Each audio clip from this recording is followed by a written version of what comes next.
Hello everyone and I welcome you all to English with Sana. This is Educator Sadhna और आज हम beehive की book से poem पढ़ने वाले जिसका नाम है legend of the northland written by Phoebe carry.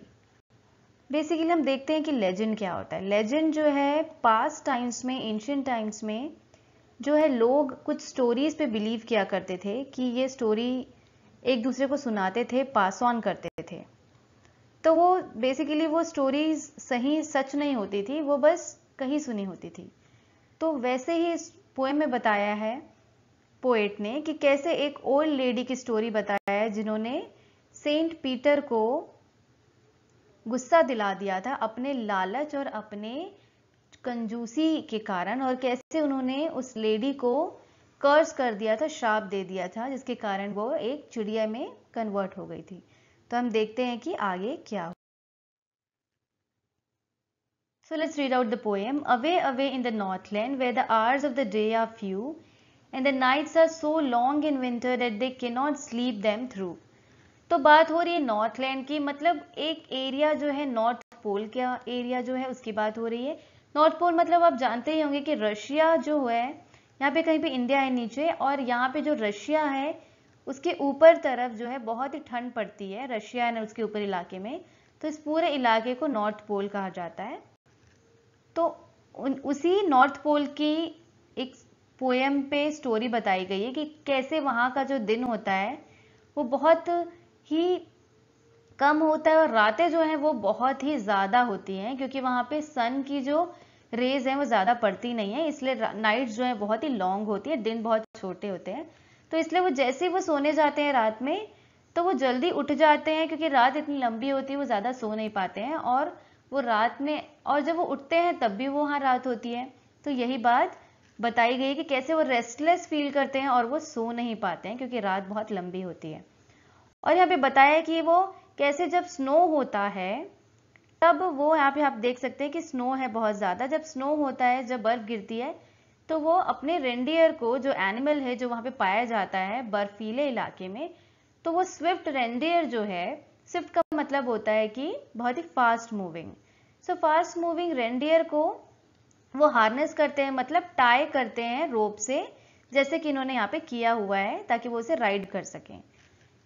तो वो स्लेजेस से टाई करते हैं, स्लेज मतलब जिस मोटर या गाड़ी जिसमें अभी बैठे हैं, जिसमें वो राइड कर रहे हैं, उसे स्लेज बोला जाता है। तो वो उसका मजा लेते हैं जब बर्फ गिरता है। एंड चिल्ड्रन ठंड के कारण जो है फनी फरी क्लोथ्स में रहते हैं, जो बियर के कब्जे से दिखाई देते हैं बच्चे, क्योंकि आपने बियर के बच्चों को देखा होगा, जो भालू के बच्चे होते हैं, कि वो कितने जो है फर लगे होते हैं उनके बॉडी पे। तो वो ये जो इंसान के बच्चे हैं वो भी उन्हीं की तरह दिखाई दे रहे थे, क्योंकि आप देख सकते हैं इस फोटो में कैसे इन्होंने बहुत ही फरी क्लोथ्स पहने हुए हैं। तो वो वैसे ही दिखाई दे रहे थे बियर के बच्चों जैसे।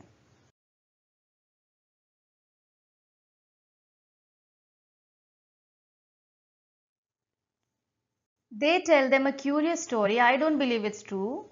And yet you may learn a lesson if I tell the tale to you. So poet इसमें बोल रहे हैं कि दे मतलब यहाँ पे पेरेंट्स को बताया गया कि पेरेंट्स या एल्डर्स जो है जैसे अपने छोटे बच्चों को, जैसे इस पिक्चर में आप देख सकते हैं कि वो कहानियां सुनाते थे पुराने जमाने की, वैसे ही वो एक क्यूरियस मतलब स्ट्रेंज स्टोरी सुना रहे हैं। और वो बोल रहे हैं कि मैं खुद स्टोरी पे यकीन नहीं करता, वो खुद स्टोरी पे बिलीव नहीं करते, मतलब पोएट बिलीव नहीं करते, तो भी वो बोल रहे हैं कि मैं ये टेल, ये स्टोरी आपको सुनाऊंगा, क्योंकि आपको ऐसे एक अच्छी सीख मिलेगी, आप जो है एक लेसन लर्न कर पाओगे, भले ही मैं इस स्टोरी पे बिलीव नहीं करता। तो आगे पोएट जो है कहानी सुनाते हैं या पोएम बताते हैं कि once when the good saint Peter lived in the world below and worked about it preaching just as he did, you know. Preaching का यहाँ मतलब है जो हम रिलीजियस टीचिंग देते हैं या धार्मिक जो हम लोगों को टीच करते हैं धर्म के बारे में, उसे बोलते हैं प्रीचिंग। सो दूसरे सेंट्स की तरह, दूसरे जो साधु थे उनकी तरह वो भी जो है वर्ल्ड घूम घूम के, दूसरी जगह ट्रेवल करके जो है वो प्रीच किया करते थे, लोगों को रिलीजियस टीचिंग दिया करते थे। तो इन्होंने गुड इसलिए बोला है क्योंकि ये बहुत अच्छे थे। वो सेंट थे, एक मतलब वो एक साधु थे। सो वो अच्छी बातें करते थे और अच्छे अच्छे रिलीजियस मैसेजेस दिया करते थे। तो यही इसमें बताया गया है कि वो कैसे पूरी जगह घूम घूम के जो है ट्रैवल करके दूसरे सेंट्स की तरह प्रीच किया करते थे।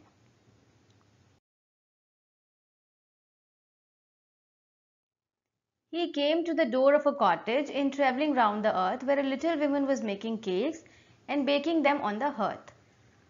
तो वो रिलीजियस प्रीचिंग देते देते ट्रैवल करते करते एक बार क्या हुआ कि वो छोटे से घर में कॉटेज में आके उसके डोर पे आके रुक गए एंड उन्होंने क्या देखा कि एक छोटे से विमेन, जैसे इस पिक्चर में देख सकते हैं, वो केक बेक कर रही थी, केक बना रही थी और उन्हें हर्थ पे बेक कर रही थी। हर्थ का मतलब होता है फायर प्लेस, जैसे आप इस पिक्चर में देख सकते हैं आग जलाने वाली जगह। तो वहां पे केक बेक कर रही थी एंड बीइंग फेंट with fasting for the day was almost done, he asked her from a store of cakes to give him a single one. तो ऐसे ही वो ट्रैवल करते करते बहुत थक चुके थे, फेंट हो गए थे, मतलब जो है उनमें स्ट्रेंथ की कमी थी, वो वीक हो गए थे एंड उन्हें कुछ खाया भी नहीं था। तो पूरा दिन जो है वो प्रीच करते करते ऑलमोस्ट पूरा दिन खत्म हो गया था। तब वो उस कॉटेज की डोर पे आए और उन्होंने उस औरत से, उस लेडी से बोला कि वो बहुत सारा केक बनाया था उसने, तो उन्होंने बोला कि जितने भी स्टोर ऑफ मतलब केक का जितना भी उसके पास जो है स्टोर रखा हुआ था, स्टोरेज था, उसमें से वो कम से कम एक केक उसे दे दे, क्योंकि वो बहुत ही थका हुआ है, बहुत ही भूखा है। तो उसने बस एक केक की उससे डिमांड की। So she made a very little cake, but as it baking lay, she looked at it, and though it seemed too large to give away. तब जैसे ही सेंट पीटर ने बोला कि मुझे एक केक कम से कम दे दो, तो उसने क्या किया, उसने बहुत ही छोटा केक बनाया, जैसे इस कप केक को देख सकते हैं आप कितना छोटा है ये।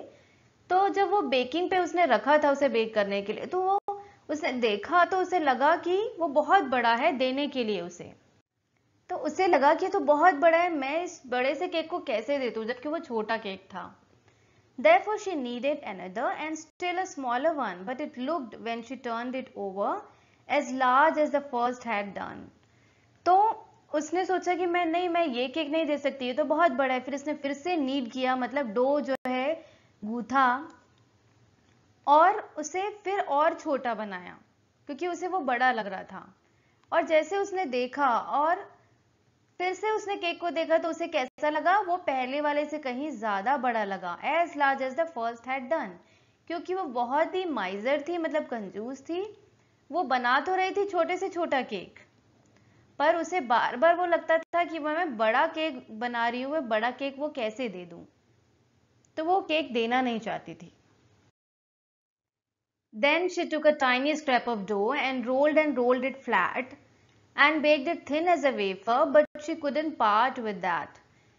तो यहाँ बोल रहे हैं वो कि उस लेडी ने फिर से एक टाइनी, एक छोटा सा जो स्क्रैप है, पार्ट है डो का, मतलब जो गूथा हुआ आटा है, उसका एक छोटा सा पार्ट लिया, उसे और गोल किया, रोल किया और इतना रोल किया कि वो फ्लैट हो गया एज अ वेफर।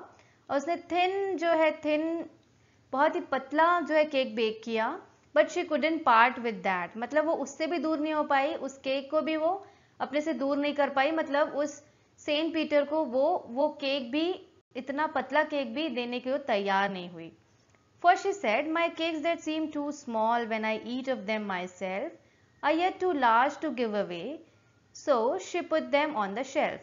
तो वो बोलने लगी कि जो केक मैं बनाती हूँ, जब मैं खुद खाती हूँ तो मुझे लगता है कि वो बहुत छोटे हैं, पर वही केक जब मैं दूसरों को देने की बात आती है तो मुझे वो बहुत बड़े लगते हैं, और छोटे से छोटा केक भी मुझे बड़ा लगता है, तो इसीलिए मुझे वो देने का मन नहीं करता। तो वो फाइनली डिसाइड करती है कि वो छोटा सा वेफर जैसा थिन केक भी वो नहीं देगी, एंड वो उसे शेल्फ पे फिर से उन केक्स को रख देती है।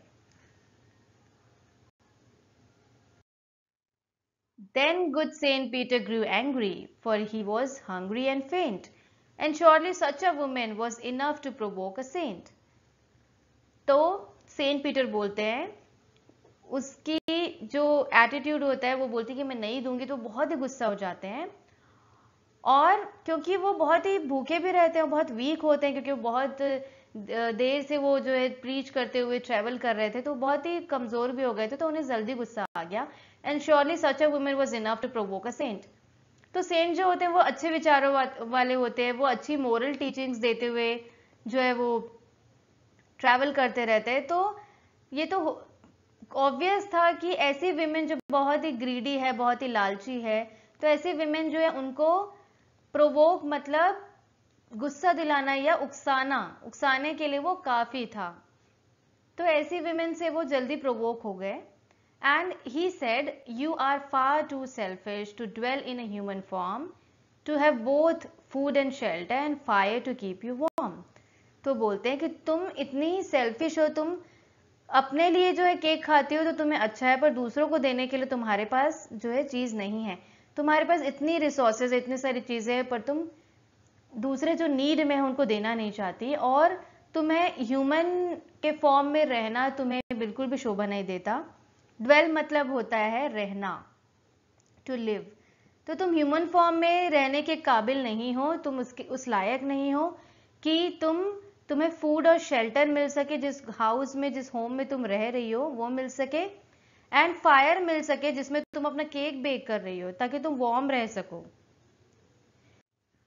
तो ये सारी सुख सुविधाएं, फूड, शेल्टर, फायर, ये सब तुम्हारे लायक नहीं है क्योंकि तुम बहुत ही सेल्फिश हो। तो ये सब जो है सेंट पीटर उस लेडी को बोलते हैं। Now you shall build as the birds do, and shall get your scanty food by boring and boring and boring all the day in the hard dry wood. तो वो बोलते हैं कि अब तुम बर्ड्स की तरह जियोगी, और उन्हीं की तरह जो स्कैंटी मतलब जो लेस, जो बहुत ही कम फूड मिलता है तुम्हें बर्ड्स को, वैसे ही तुम्हें भी मिलेगा। आपको पता ही होगा कि चिड़िया जो होती है, बर्ड्स होती हैं, उनको मेहनत करना पड़ता है और वो बहुत थोड़ा थोड़ा जो इंतजाम करती तब वो खाना खा पाती हैं। तो वो बोलते हैं कि तुम बोर करती रहोगी। बोरिंग का मतलब होता है होल बनाना। तो ये चिड़िया जो है, यहाँ पे उन्होंने वुड पैकर के बारे में बताया है, जो कि वुड पे होल करती रहती। बोरिंग का मतलब होता है होल करना। तो अपने चोंच से होल कर करके वो रहती है वहां पे, अपना घर बनाती है। तो वो बोलते हैं कि तुम पूरे दिन मेहनत करोगी, all day hard dry would को तुम जो है बोर करती रहोगी, और इतनी मेहनत तुम्हें करनी पड़ेगी क्योंकि तुम इस लायक नहीं हो कि तुम ह्यूमन फॉर्म में रह सको। Then up she went through the chimney, never speaking a word, and out of the top flew a woodpecker, for she was changed to a bird. तो एक तरह से उन्होंने उसे कर्स कर दिया कि तुम अब बर्ड बन जाओगी। तो बर्ड बनते ही उसने कर्स कर दिया, तो वो बर्ड बन गई, और वहां पे जो चिमनी थी जहां से धुआं निकलता है, तो वहां से वो बर्ड बनकर वो वहां से बाहर निकल गई, बिना ही कुछ बोले, बिना अपनी बात रखे कि वो क्यों उसने ऐसा किया, या मुझे उसे सेंट पीटर को कुछ भी बोलने का मौका नहीं मिला। एंड वो चिमनी से ऊपर चली गई और वो वुड पैकर बन के वहां से उड़ गई, and she was change to a bird. She had a scarlet cap on her head and that was left the same, but all the rest of her clothes were burned black as a coal in the flame. And every country schoolboy has seen her in the wood where she lives in the trees till this very day, boring and boring for food. तो वो बोल रहे हैं कि उस lady के बारे में बता रहे हैं कि वो जैसे उन्होंने उसे श्राप दिया या कर्स किया, तो उस समय उन्होंने एक रेड कलर की एक कैप पहनी हुई थी। तो जब वो वुड पैकर बन गई तो वो रेड कलर की, स्कारलेट मतलब यहाँ पे रेड कलर है, तो रेड कलर का कैप ही उसके हेड पे रहा। जैसा कि इस बर्ड को देख सकते हैं वुड पैकर, इसका जो मुंडी है, इसका जो हेड है वो लाल कलर का होता है। सो वो सिर्फ यही रेड कलर का रह गया, उसके हेड पे जो कैप थी लेडी की वही बची रही, एंड सारे क्लोथ जो थे वो जो है कोल की तरह, ब्लैक कोल की तरह जो है फ्लेम में जैसे जलते वैसे उसके जो क्लोथ थे वो बर्न हो गए, राख हो गए, जैसे अब कोल जो है जलता है। And her country school by, country मतलब रोड, जो रूरल एरिया पे जो लोग रहते हैं, तो वहां के जो स्कूल जाने वाले बच्चे हैं उनको बोला गया है कंट्री स्कूल बॉय।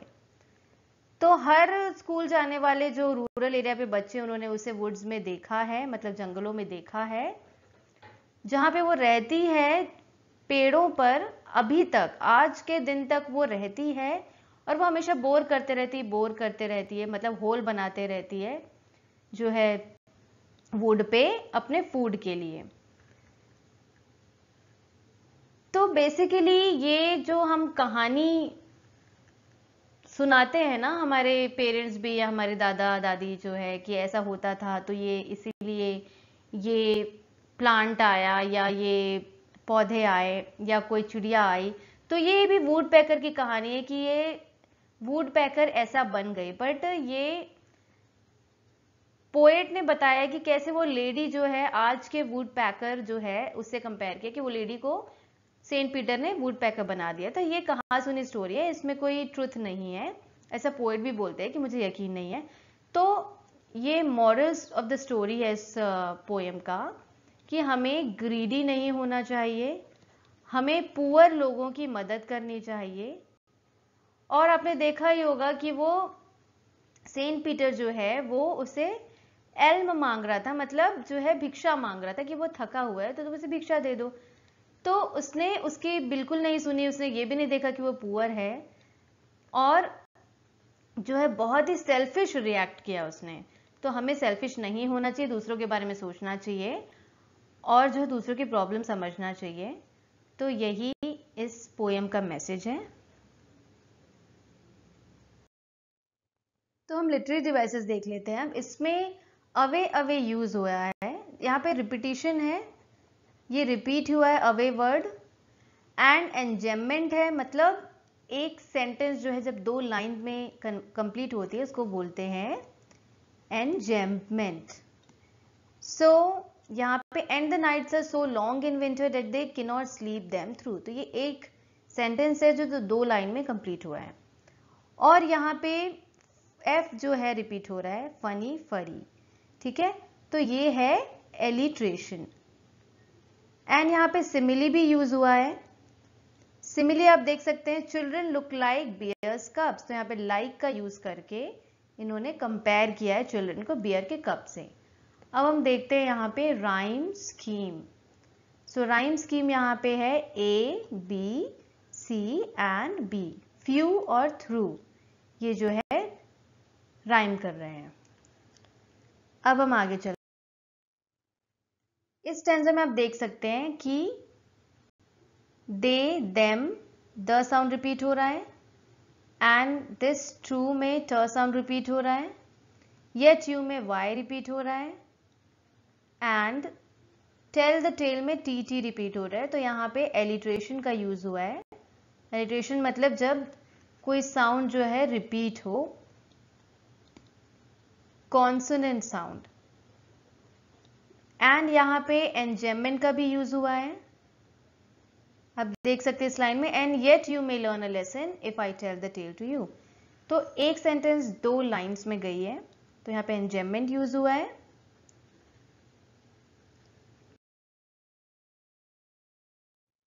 सो यहाँ पे एफ रिपीट हुआ है, एफ रिपीट हुआ है, तो यहाँ पे एलिट्रेशन है।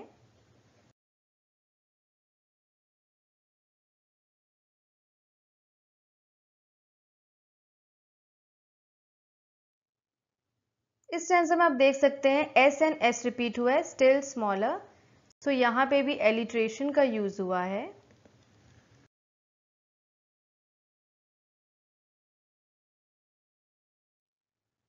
यहाँ पे आप देख सकते हैं रोल्ड वर्ड जो है रिपीट हुआ है, तो यहाँ पे रिपीटिशन का यूज हुआ है। एंड यहाँ पे baked it thin as a wafer, यहाँ पे सिमिली का यूज हुआ है जहाँ पे केक को एज लगा के वेफर से कंपेयर किया गया है। एंड यहाँ पे एंजेममेंट यूज हुआ है इन लाइन्स में, आप देख सकते हैं my cakes that seem too small when I eat of them myself are yet too large to give away.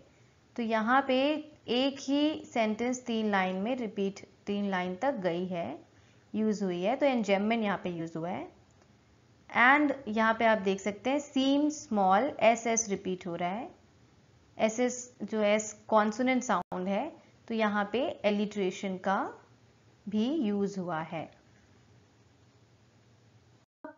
यहाँ पर भी एंजेममेंट का यूज हुआ है इस लाइन में, and surely such a woman was enough to provoke a saint. तो यहाँ पे भी एंजेममेंट आप देख सकते हैं।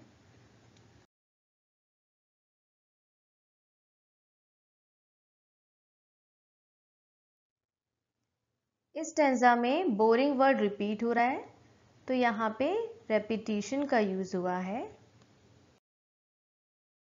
एंड यहाँ पर सिमिली यूज किया गया है। उसने जलते हुए क्लोथ्स को ऐसा बताया है कि वो कोल की तरह जो है ब्लैक हो चुका है, तो यहाँ पे एज लगाकर सिमिली का यूज किया गया है। यहाँ पे भी बोरिंग यूज हुआ है 2 बार, सो यहाँ पे भी रिपीटिशन यूज हुआ है।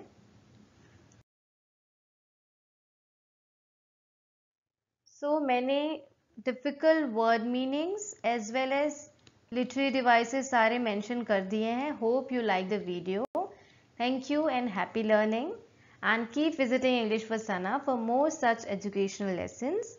और हाँ, सब्सक्राइब करना एंड शेयर करना मत भूलिएगा, क्योंकि लेसन्स जो हैं आप लोगों को बहुत ही बेनिफिट करने वाले हैं। सो शेयर, सब्सक्राइब और बेल आइकन दबाना मत भूलिएगा। Thank you very much for listening. Happy learning.